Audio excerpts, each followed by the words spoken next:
నమస్కారం news 9 TV Telugu వార్తలకి స్వాగతం. దొంగలిప్పుడు మామూలు దొంగతనాలు చేస్తలేరు బై. వాళ్ళ ట్రెండ్ మారింది. ఇంట్లో దూరి నగలు పైసలు ఎత్తుకపోయే కాలం పోయింది. ఏకంగా ఏటీఎం మిషన్లనే ఎత్తుకపోయే రేంజ్ కి ఎదిగిపోయారు మన కిలాడి దొంగలు. గిదేంది బై, బ్యాంక్ ఏటీఎం అనగానే ఫుల్ సెక్యూరిటీ ఉంటది. డేగ కళ్ళ తీరుగా సీసీ కెమెరాలు చూస్తుంటాయి కదా, గిట్లెట్లా ఎత్తుకుపోయారు అని మీ బుర్ర గిర్రున తిరుగుతుందా? అవును, శ్రీ సత్యసాయి జిల్లాలో జరిగిన ఈ హైటెక్ కాదు మస్తు ఊరమాస్ దొంగతనం చూస్తే ఎవరికైనా ఫ్యూజులు ఎగిరిపోవాల్సిందే. ఇక వివరాల్లోకి పొలితే, శ్రీ సత్యసాయి జిల్లా ధర్మవరంలో ఐడిఎఫ్సి బ్యాంక్ ఏటీఎం ఉంది. రోజు తీరుగానే జనాలు పైసలు తీసుకుంటుండ్రు. కానీ రాత్రిపూట ఎవ్వరూ లేని టైం చూసి గప్చుప్ గప్ వచ్చిన దొంగలు మస్తు స్కెచ్ చేశారు. లోపలికి పోయి ఏటీఎం పగలగొట్టి గ్యాస్ కట్టర్తో కట్ చేసి పైసలు తీసుకోలేక ఏకంగా ఏటీఎం మిషన్ కి గట్టిగా తాడు కట్టి బయట ఉంచుకున్న బొలెరో బండికి తగిలించారు. అంతే, యాక్సిలేటర్ రైజ్ చేసి జబర్దస్త్గా మెషిన్ ను లాక్కుపోయారు. సినిమా తీరుగా ఏటీఎం మిషన్ నే పీక్కొని పోతుంటే అసలు ఎవరికి ఎట్లా అనుమానం రాలేదా? ఇదే ఇప్పుడు అందరినీ తొలుస్తున్న పెద్ద ప్రశ్న. ఇక్కడ అసలు ట్విస్ట్ ఏందంటే, బ్యాంక్ ఏటీఎంలా 24 గంటలు సీసీ కెమెరాలు రికార్డ్ అవుతూనే ఉంటాయి. మరి ఆ కెమెరాలు ఏమైనాయి? అసలు ఆ ఏరియాలో సీసీ కెమెరాలు ఉండగా కూడా దొంగలు గింత డేరింగ్ స్టెప్ ఎట్లేసిండ్రు? కెమెరాలకు పని చెప్పకుండా ముందే కరెంట్ కట్ చేశారా? లేక ముఖాలకు ముసుగులు వేసుకుని సీసీ కెమెరాలనే కన్ఫ్యూజ్ చేసిండ్రా? ఏటీఎంల సెంటర్ల కెమెరాలు ఉన్న కూడా వాళ్ళేం భయపడలేదంట. పక్క ప్లాన్ తోటే బరిలోకి దిగినట్టు అనిపిస్తుంది. సీసీ కెమెరాలు ఉండి కూడా బండికి కట్టి లాక్కపోయేంత టైం వాళ్ళకి ఎట్లా దొరికింది? అసలు టెక్నాలజీని కూడా బురిడి కొట్టించేంత టాలెంట్ ఈ దొంగలకు ఎక్కడిది? సెక్యూరిటీ సిస్టమ్ మీదనే ఇప్పుడు పెద్ద డౌట్ కొడుతుంది. తెల్లారి లేచి చూసేసరికి ఏటీఎం మిషన్ మాయం అయ్యేసరికి ఆ ఏరియా వాళ్ళు బిత్తరపోయారు. వెంటనే పోలీసులకు సమాచారం ఇవ్వడంతో హుటాహుటిన ఘటనా స్థలానికి చేరుకున్న కాకీలు దొంగల తీరు చూసి తలలు పట్టుకుంటుండ్రు. సీన్ ఆఫ్ అఫెన్స్ ను పరిశీలించి చుట్టుపక్కల ఉన్న సీసీ ఫుటేజ్ ని జల్లెడ పడుతుండ్రు. ఆ బొలెరో బండి ఎటుపోయింది?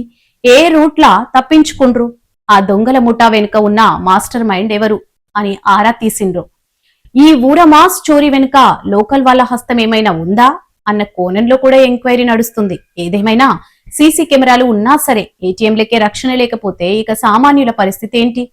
టెక్నాలజీ ఎంత పెరిగినా ఈ దొంగల తెలివి ముందు అది కూడా పనికి రాకుండా పోతుందా అన జనాలు గుసగుసలాడుతుండ్రు.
దొంగలు దొరికితే గానీ ఈ సీసీ కెమెరాల మిస్టరీ బొలెరో బండి ఎపిసోడ్ బయటపడదు. చూద్దాం పోలీసులు ఈ హైజాక్ దొంగలను ఎట్లా పట్టుకుంటారో. ఇది ఇప్పటిదాకున్న అప్డేట్. మరిన్ని సంచలన వార్తల కోసం చూస్తూనే ఉండండి న్యూస్ 9 టీవీ తెలుగు. జై హింద్.